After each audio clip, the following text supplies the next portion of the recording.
8절 말씀을 함께 확인해 보겠습니다.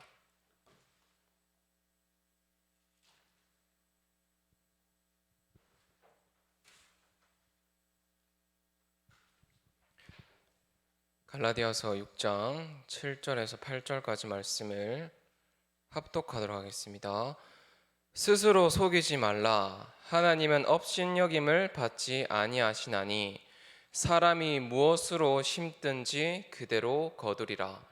자기의 육체를 위하여 심는 자는 육체로부터 썩어질 것을 거두고 성령을 위하여 심는 자는 성령으로부터 영생을 거두리라. 아멘.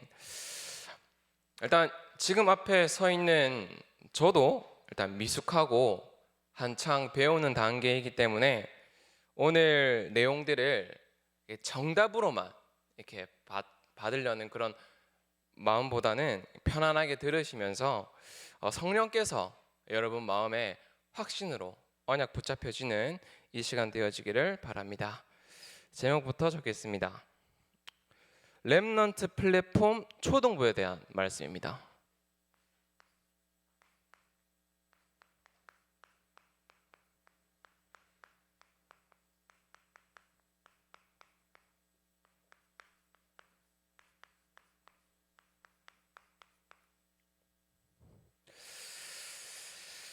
이미 우리는 사실 후대들에게 어떤 것을 전달해야 될지 다 잘 알고 있습니다. 근데 실제 삶에서 이것을 적용하는 것은 쉽지가 저부터 않은 것 같습니다. 그래서 먼저 서론으로 우리가 함께 볼 내용은 이때까지 흘러온 시대의 흐름과 앞으로 우리 후대들이 살아갈 시대의 흐름은 어떤지를 100% 정확할 수는 없지만 간략하게 미리 보고 왜 복음만이 답인지 확인해야 되겠습니다. 서로는 시대의 흐름입니다.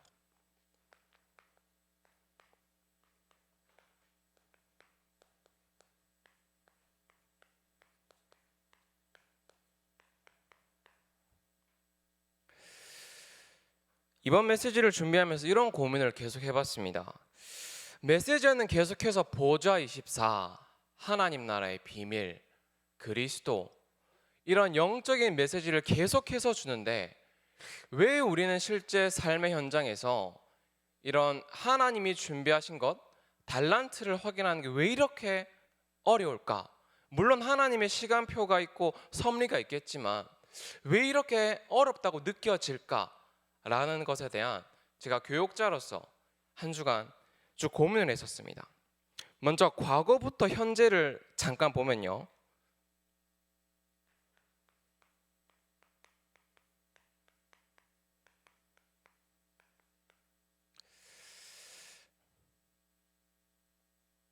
첫 번째 과거는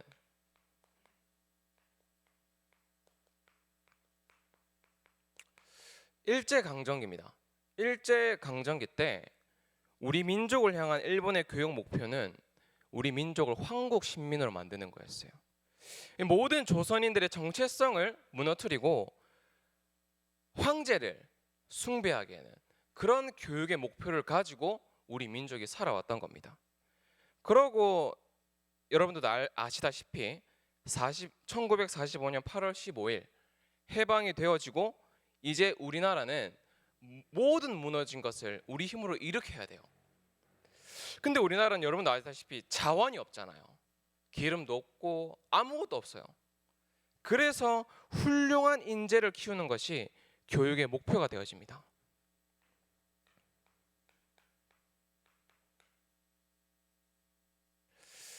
혹시 우리나라 교육부라는 부처의 이전 이름이 혹시 뭔지 아십니까? 교육부. 저도 알고는 있었는데 다시 돌아보니까 이럴 수밖에 없었구나 보여졌거든요.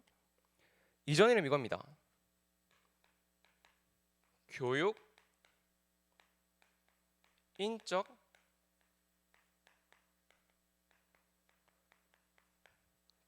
인적 자원부라는 명칭이었습니다. 이게 사람을 자원으로 여기는 겁니다. 그래서 이 사람을 훌륭한 인재로 키워서 일단 우리나라가 회복되어져야 되는 겁니다. 근데 이러다 보니 당연히 생길 수밖에 없는 시스템이 생겼어요. 그게 뭐냐면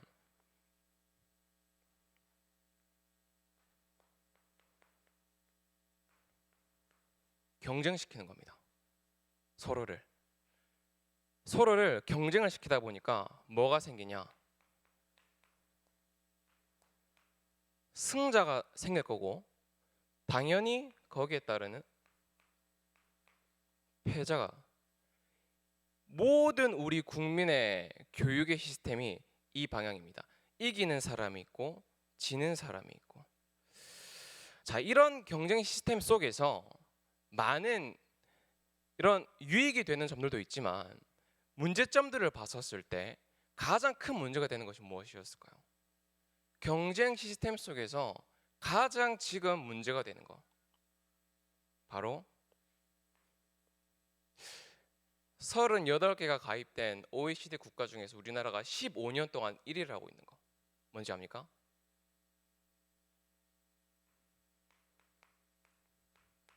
자살입니다. 극단적으로 문제가. 이런 시스템 속에서 지금 우리 렘넌트들이 하나님이 준비하신 달란트를 찾는다? 사실 상식적으로는 정말 어렵고 환경적으로도 너무 어려운 시스템 속에서 우리 아이들이 지금 공부를 하고 있습니다. 자, 이런 과거와 현재의 흐름 속에서 앞으로 우리 후대들이 살아갈 시대는 메시지도 나오는 것처럼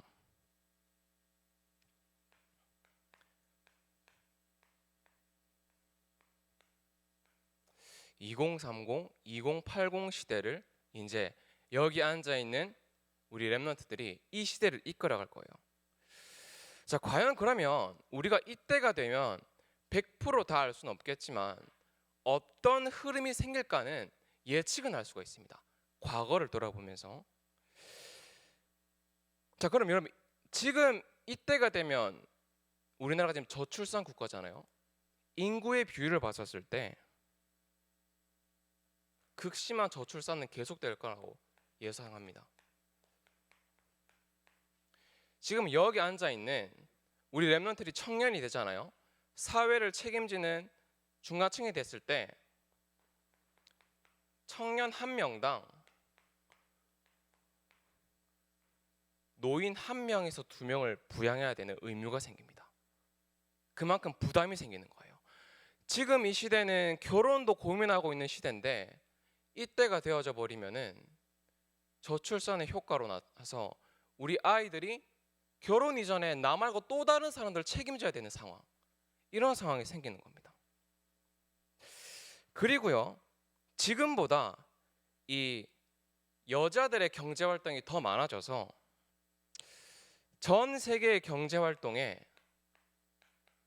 55% 가량을 이런 여성들이 자리를 차지하고 있을 거다라는 예측을 하고 있습니다. 자, 이것뿐만이 아닙니다. 개인 재산의 시스템도 변합니다. 다시 말해서 네 거 내 거 사유재산이 아니라요, 이제 전 세계 모든 재산을 공유하게 됩니다. 공유재산.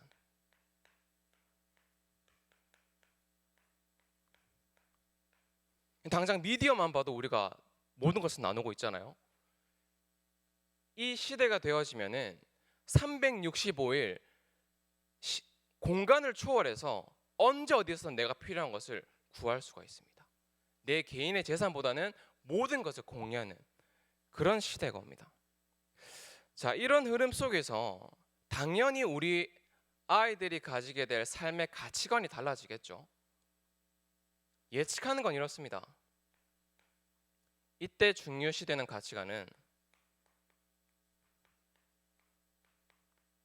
다양성입니다. 다 다른 겁니다. 이게 얼마나 무서운 거냐면요, 그 다음 보는 가치관이 서로 존중해 주는 거예요. 다르기 때문에 인정해 주는 겁니다. 그래, 넌 나랑 다른 거야, 인정해 주는 겁니다. 그러고 나서 중요한 거, 사고력이라고도 하는데 창의력, 이 세 가지가 앞으로 이 시대의 가치관을 있을 세 가지라고 말하고 있습니다. 다시 말하면 어쩌면 지금까지 우리가 렘넌트한테 이건 틀렸어 라고 했던 모든 것들이 이때는 틀린 게 아니야, 다른 거야, 맞는 거야, 네가 맞다고 생각하면 그게 옳은 거야, 이런 시대로 가게 된다는 겁니다. 우리 아이들이 살아갈 시대가. 한 가지 사회적인 이슈로 보면요, 사유리라는 연예인이 있습니다. 이 연예인이 얼마 전에 결혼을 하지 않고 엄마가 되는 거에 대한 캠페인을 벌였어요. 무슨 말이냐면 이 연예인이 결혼을 안 했습니다.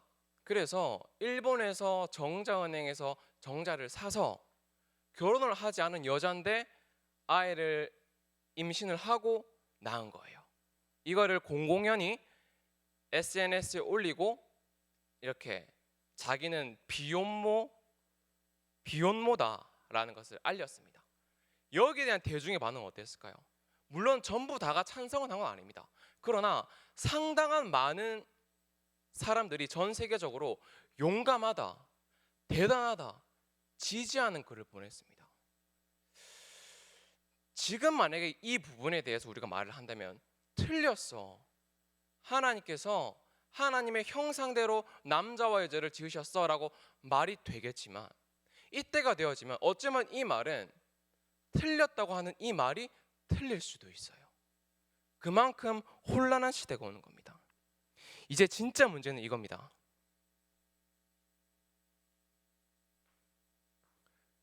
성경 말씀에 사사기 21장 25절, 이스라엘의 왕이 없으므로 모든 백성이 각기 자기 소견에 옳은 대로 행하였더라.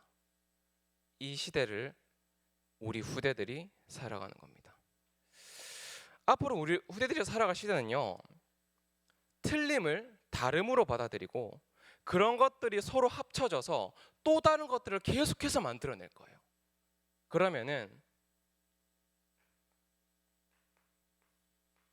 영적으로 분명히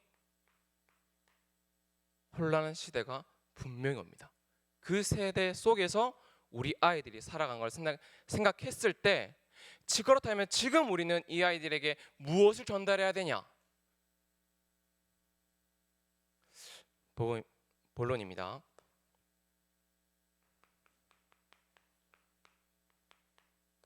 그렇기 때문에 우리가 전달해야 될 것은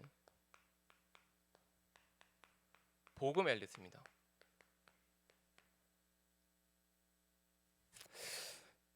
저도 마찬가지지만요, 그냥 메시지에서 계속 나오니까 그런가 보다, 보좌 24의 축복, 393의 기도, 그런가 보다, 또 다른 기도 제목인가 보다 라고 했거든요. 근데 잠깐 이 흐름을 보고 다시 메시지를 확인하니 너무 정확해요. 하나님께서 미리 앞으로 우리 후대들이 살아갈 미래를 준비해 두시고 우리에게 393 보좌의 축복을 지금부터 누리라는 겁니다. 자, 그러면은 이것을 먼저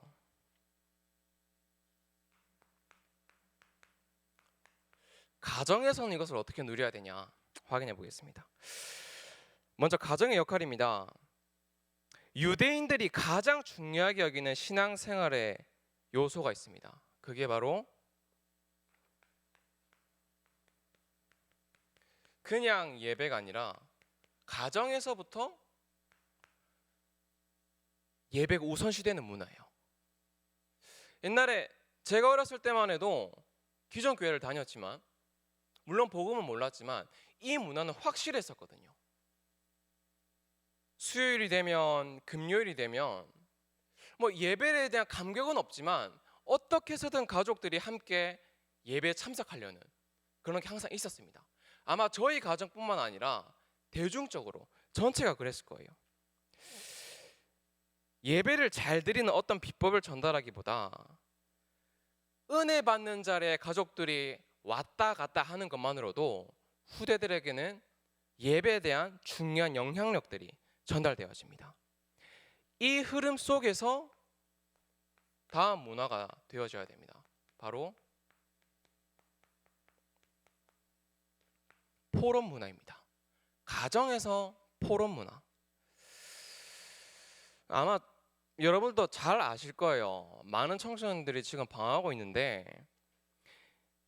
가문에서 흘러오는 시대에서 흘러오는 이런 영적 문제들이 있잖아요. 저마다 다. 근데 이 개인의 영적 문제를 가정에서 숨기고 밖에서 드러낸다? 어떻게 될까요? 가정에서는 포장 잘합니다. 밖에 나가는 순간 친구들 만나는 순간 다 드러납니다. 그래서 유대인들이 가장 중요하게 여겼던 가정 문화 교육이 바로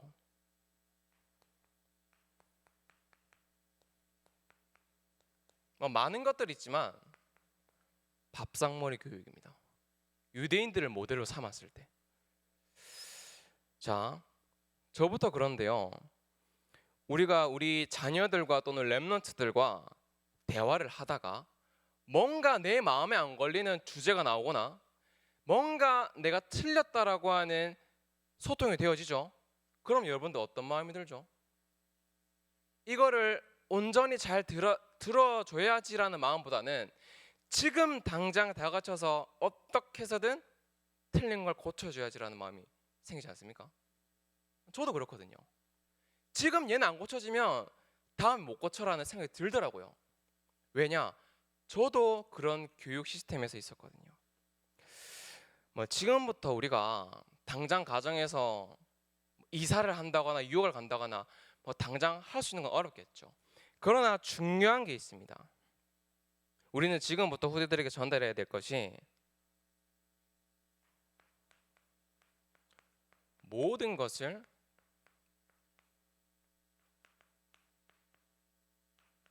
하나님의 계획으로 보는 포럼을 하는 겁니다. 우리 가문의 영적 문제가 드러났어요. 틀렸다 맞다가 아니라 하나님께서 이 문제를 통해서 세계복음이 어떻게 쓰이시겠냐 포럼을 하는 겁니다. 정답을 찾으라는 그런 초점보다는 말씀 속에서 렘넌트와 함께 고민하는 것 자체가 은혜예요. 그래서 이것이 되어지기 위해서 먼저 해야 될 게 예배입니다. 함께 메시지를 받고 네가 붙잡은 메시지가 틀렸다 맞다가 아니라 왜 기도수첩에 한 줄밖에 안 적었어가 아니라 들어보는 겁니다. 나에게 주신 하나님의 은혜, 너에게 주신 하나님의 은혜, 이 모든 것들이 교회 주일 공과 공부 시간에 겨우 되는 게 아니라 평상시 가정에서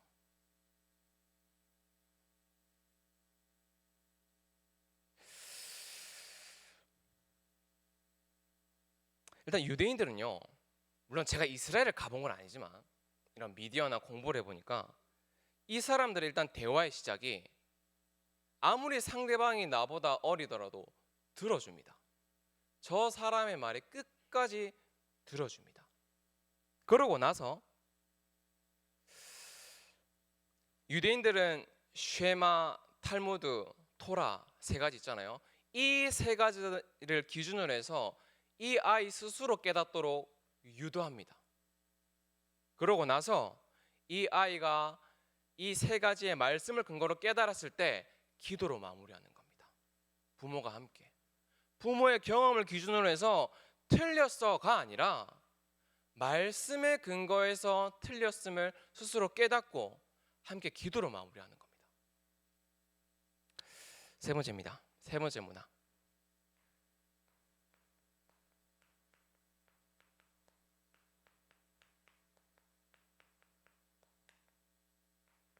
달란트 문화입니다.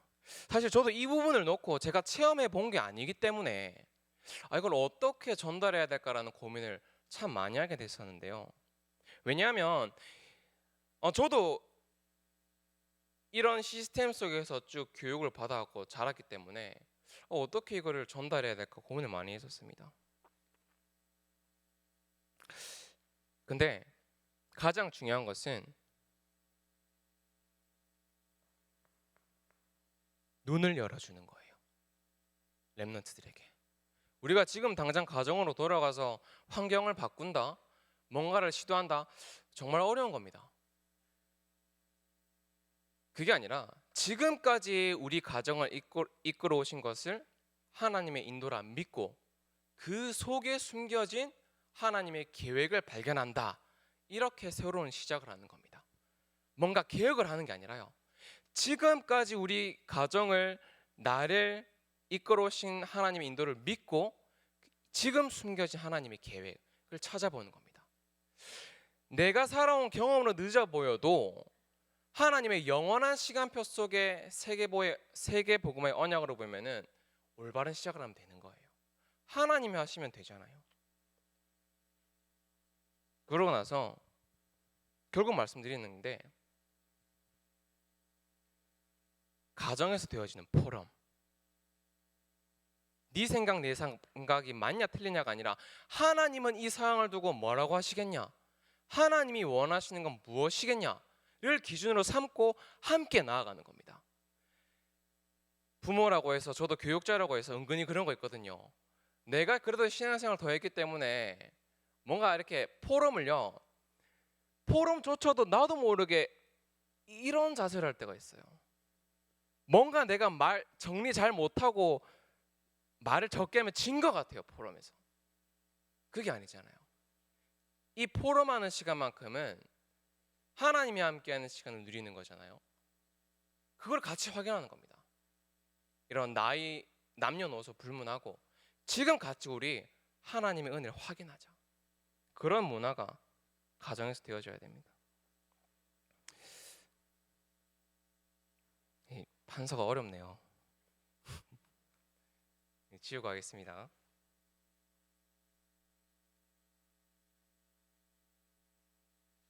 첫 번째는 가정의 역할이었다면, 두 번째는 교회의 역할입니다.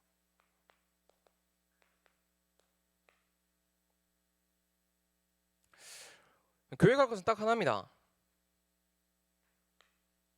정확한 복음을 그냥 외우고 끝나는 것이 아니라 실제 렘넌트들의 삶에서 체험을 시키는 겁니다. 가장 좋은 것은, 저와 여러분들이 할 수 있는 것은 선지자, 제사장, 왕, 이거는 당연한 거고요. 전달하지만 정말 전달되어지는 것은 증인이거든요. 증거와 내가 누린 그리스도를 전달하는 겁니다. 다시 말해서 내 인생에서 우리 어른이 살아오면서 겪었던 체험한 그리스도를 말하는 겁니다. 왜냐하면 우리의 장점은 살아봤다는 거고, 우리 렘넌트들의 장점이 단점은 아직 안 살아봤다는 거예요. 한 번도 걸어가 보지 못한 그 길을 미리 약간 걸어봤기 때문에 그 길 속에서 내가 체험한 그리스도, 렘넌트에게 그 그리스도를 전하는 겁니다. 그 다음에 교회가 해야 될 두 번째 역할, 훈련입니다. 초등 신학원 계속해서 되어지고 있는 훈련들이 있거든요. 이거는 저 혼자만 메시지를 준비하면서 한번 생각해 본 건데, 이제 코로나도 풀렸으니까 이제 인원 제한도 없고 이제 여름 행사들이 이제 시작되어지잖아요. 한번 이번 여름, 초등 여름 생각 캠프는 모든 스케줄을 렘넌트들한테 스스로 맡겨보려고 합니다. 저는 메시지만 주고 우리 교사 선생님들은 보호자로, 책임자로 동행만 하고 장소, 뭐 할지 이 모든 것들을 우리 초등학생이지만 기획을 하는 거 봅니다. 일단 지금 한 번도 해본 적이 없다라고 하더라고요. 해보는 겁니다. 물론 하다 보면 이런 일 저런 일, 사고도 일어나고 많은 일들이 일어나겠죠. 그런데 저는 이렇게 생각해요. 오히려 그런 시간표 속에서, 그런 상황일 때 정말 성삼위 하나님이 나와 함께 하시고 성령으로 날 인도하시고 보호하심을 그런 때 한번 체험해보는 기회로 삼는 겁니다. 아무 일 없고 꼭 사고가 없는 것만이 잘 되는 게 아니잖아요. 모든 것이 하나님의 은혜로 본다면은 이번엔 한번 도전해 볼 만한 가치가 있지 않을까라는 한번 생각을 해본 겁니다.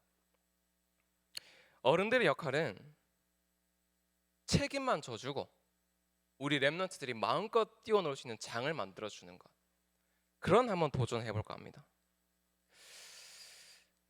아까 말씀드렸다시피 사실 지금은 시간이 많이 남았기 때문에 긴장이 안 돼요. 근데 막상 이런 도전을 하게 되면은 교육자로서 긴장이 막 될 것 같아요. 뭐 그렇다고 해서 아무 일이 안 일어난다는 건 아니거든요. 이런 일 저런 일이 일어나거든요. 그때 우리 사역자가 심어줄 게 있습니다. 바로 하나님 자녀라는 자존심, 자긍심, 자부심을 말이 아닌 상황을 통해서 체험을 해보는 겁니다. 중요한 건 함께 하는 거예요. 렘넌트만 갔다 와라가 아니라 같이 함께 그 속에서 기도하고 메시지 확인하면서 지금 나와 함께 하시는 하나님을 함께 확인해 보는 겁니다. 이게 훈련이 되어지면 너무나도 재밌을 것 같습니다. 자, 세 번째입니다. 교회에서 해야 될 거.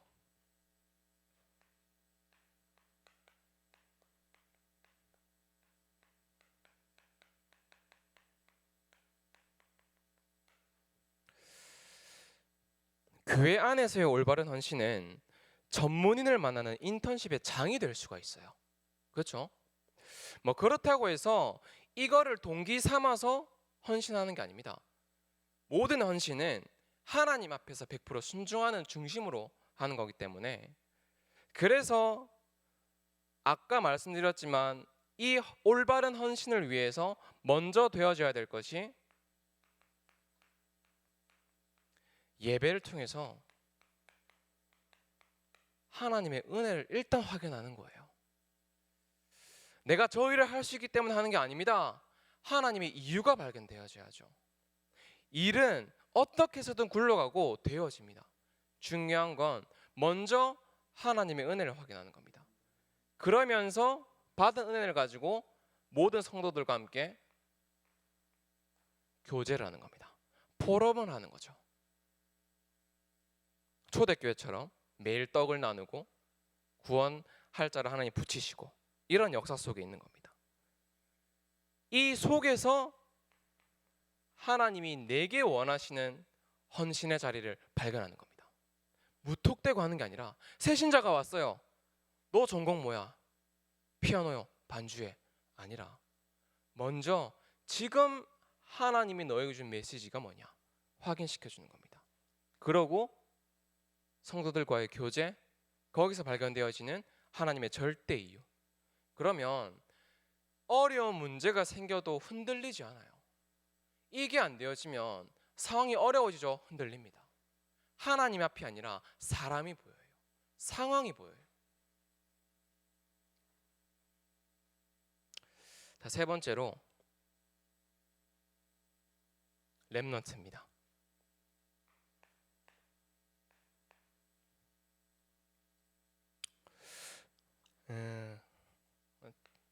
제가 지금 초등부를 맡고 있거든요. 이제 4, 5, 6학년 11살에서 13살 나이인데 11살에서 초등부 고학년이 되어지면요 자의식에 대한 의식이 생겨집니다. 다시 말해서 스스로 본인의 존재에 대한 생각도 해보고 스스로 판단도 해보고 결정하는 일이 이 나이 때부터 되어지는 겁니다. 초등 고학년 때부터.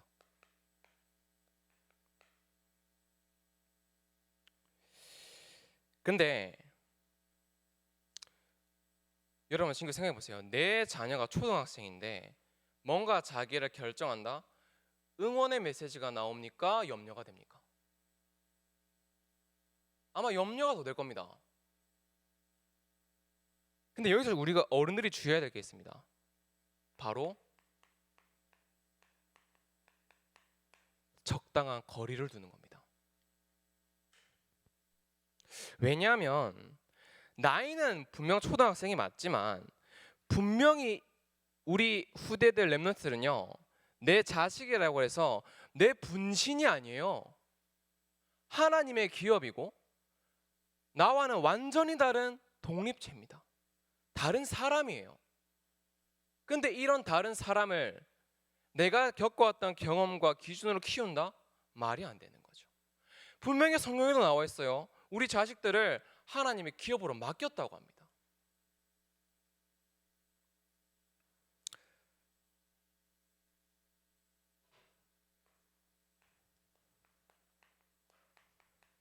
자립시켜야 돼요. 근데 혼자 힘으로 자립시키는 게 아닙니다. 복음으로 자립시키는 겁니다. 정말 우리 렘넌트들의 개인의 문제 있거든요. 근데 있다고 해서 그게 문제가 아니라 모른다는 겁니다. 시대가 가면 갈수록 그 문제를 포장을 너무 잘한다는 게 문제입니다. 이게 어디서 돼요? 가정에서 되어져야 돼요. 가정에서 우리 렘넌트들이 엄마 아빠 나 이런 문제가 있어요. 포럼이 되어지지 않고 집에서 숨겨요. 그리고 이것들을 서로 문제거리들이 만나서 거기서 터집니다. 그러나 이 문제가 터지면 우리가 알게 되죠. 우리 아이가 이런 아이가 아닌 줄 알았는데, 우리 아이는 이런 아이가 아닌데, 원래 그런 아이였어요. 복음으로 자립을 시키는 겁니다. 정말 우리 렘넌트들이 개인의 문제를 두고 말씀 앞에서 하나님 앞에서 자립이 다른 말이 아닙니다. 뭔가 다 잘한다는 게 아니에요. 복음으로 자립한다는 것은 한 번이라도 확인해 보는 거예요. 이 문제 내가 진짜 하나님 앞에 선다. 내 성적 문제 진짜 말씀으로 답을 낸다. 그게 대견한 거죠. 그게 잘 자라고 있는 거예요. 다른 거는 좀 부족할 수도 있고 잘할 수도 있어요. 이거 지나가는 겁니다. 근데 얘는 영적 존재예요. 한 번이라도 10대 때 체험해 봐야 됩니다. 부모가 하라 이래서 하는 기도 수첩이 아니라 정말 내가 이 문제를 통해서 하나님과 1대1 시간, 그거를 우리가 위해서 어느 정도는 적당한 거리를 두는 겁니다. 이번 문제는 네 스스로 하나님 앞에서 찾아. 그때까지 우리는 믿음으로 기다려주는 겁니다. 그때 우리는 뭐 하면 됩니까? 기도의 배경이 되어줘야죠.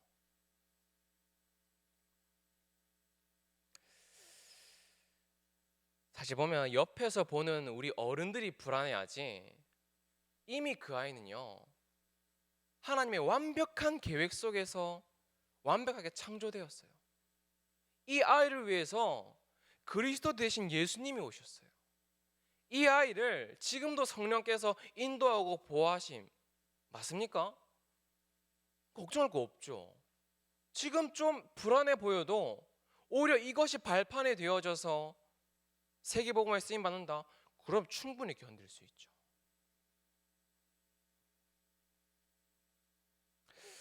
믿음으로 거리를 두는 겁니다. 방치가 아니라요. 기도하면서 그 모든 불안함을 나도 말씀 붙잡고 우리 부모님들부터 사역자인 저부터 믿음을 가지고 거리를 두는 겁니다. 세 번째입니다.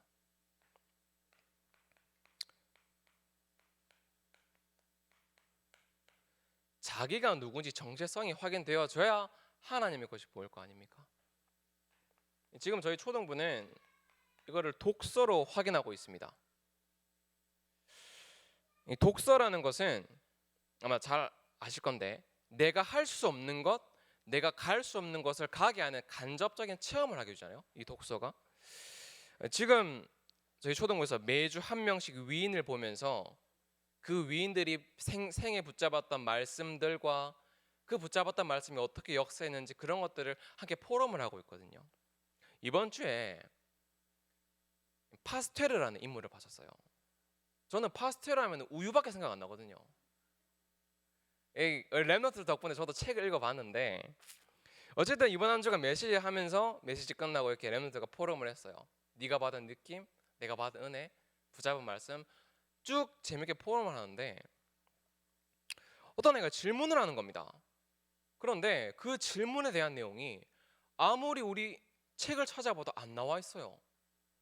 그래서 시간이 지나고 제가 따로 불러서 부끄러우니까 대답을 못하면 따로 불러서 물어봤어요. 왜 그런 질문을 한 거야 물어보니까 초등부에서 제공한 그 책 말고도 본인이 너무 감명을 받아가지고 사전이니 유튜브니 더 깊이 찾아서 공부를 했다는 거예요. 그 속에서 나오는 궁금증을 저한테 물어본 겁니다. 당연히 저는 모르죠. 왜? 얕게 공부했거든요. 그러니까 이처럼 비록 초등학생이지만 이미 우리에게 주어진 많은 도구들을 통해서 하나님이 주신 것을 발견할 수가 있습니다.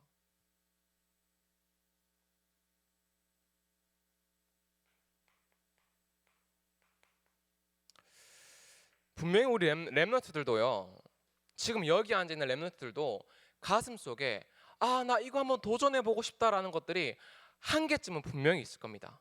뭐 물론 이게 달란트다라고 말은 할 수 없지만 지금 내가 배우고 싶은 거, 내가 해보고 싶은 게 분명히 있을 겁니다. 근데 문제는 평상시에 이런 부분들이 포럼이 안 되어지니까 랩런트들이 겁을 먹고 있어요. 내가 이것을 하고 싶다고 말을 했었을 때 엄마 아빠 마음에 안 들면 어떡하지? 전도사님이 지금 시대 흐름과 안 맞다고 하지 말아라고 하면 어떡하지? 여기에 대한 고민을 혼자만 하다가 지나가는 겁니다. 그러고 성적에 맞춰서 대학이라는 중요한 현장을 가게 돼요.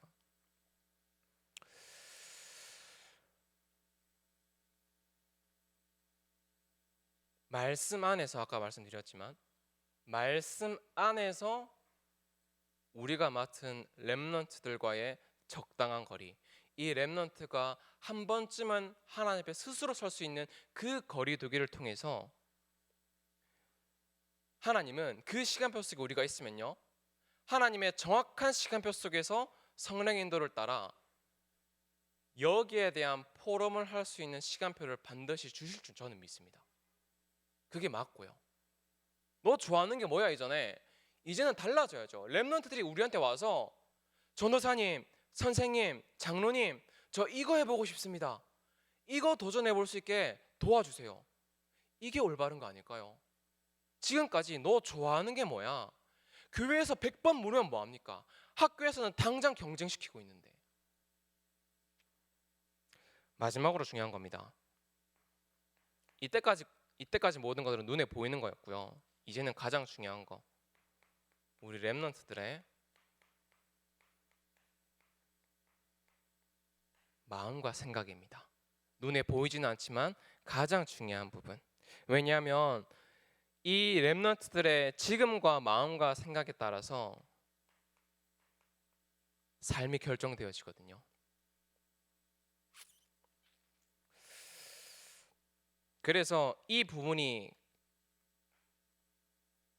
있기 때문에 우리가 해야 될 것은 이런 친절하게 베푼다, 기다려준다, 그런 세상에 하는 방법이 아니라 우리는 이거 할 수 있습니다. 영적 소통. 이게 분명하기 때문에 우리가 후대들 놓고 기도하는 거 아닙니까? 오늘도 우리가 이게 분명한 사실이기 때문에 우리가 기도하려고 이 자리에 모였잖아요. 그죠? 반드시 전달되어집니다. 말을 해서 전달하는 것보다 말하지 않아도 되어지는 그것이 더 정확합니다. 자, 이제 결론을 보겠습니다.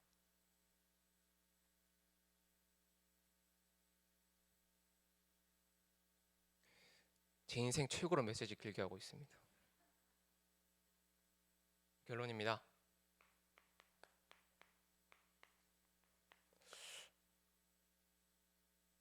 작년에 하나님께서 우리 교회에 주신 언약의 말씀이에요.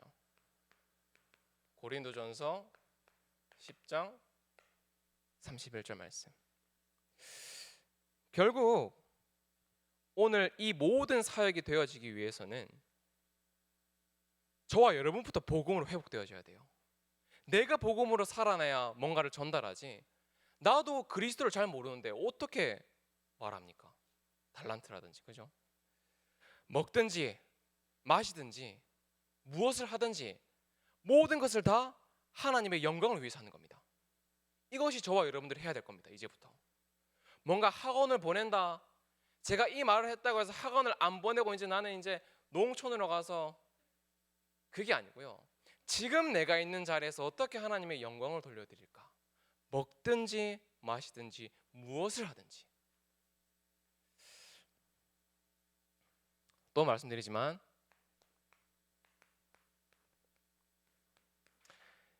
예배가 가장 영광 돌려드리는 거죠. 우리 인간의 본분이기도 하고 이 땅에서 살아가는 이유이기도 합니다. 저와 여러분들의 가장 삶의 우선순위 예배가 되어져야 됩니다.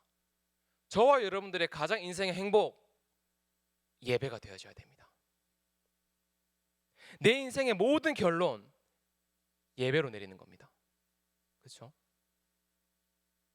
예배가 되어지면 자동적으로 되어지는 게 있습니다. 기도를 하는 수준이 아니죠. 기도가 되어져야죠. 이번 주 유럽 집회가 있었거든요. 유럽 집회 때 계속해서 하나님이 전도자를 통해서 하라고 하신 게 있습니다. 하나만 해라. 그게 뭐냐?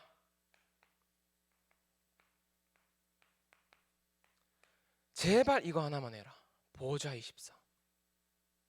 보좌의 축복이 내게 임하도록, 하나님의 나라가 내게 임하도록, 이 기도만 하라는 겁니다. 진짜 이제 우리는 렘넌트를 키워야 되기 때문에, 복음 엘리트를 키워야 되기 때문에 이 보좌의 축복을 렘넌트 이전에 내가 누리고 증인으로 서는 겁니다. 세 번째는 예배 기도했으면은 마지막은 전도입니다.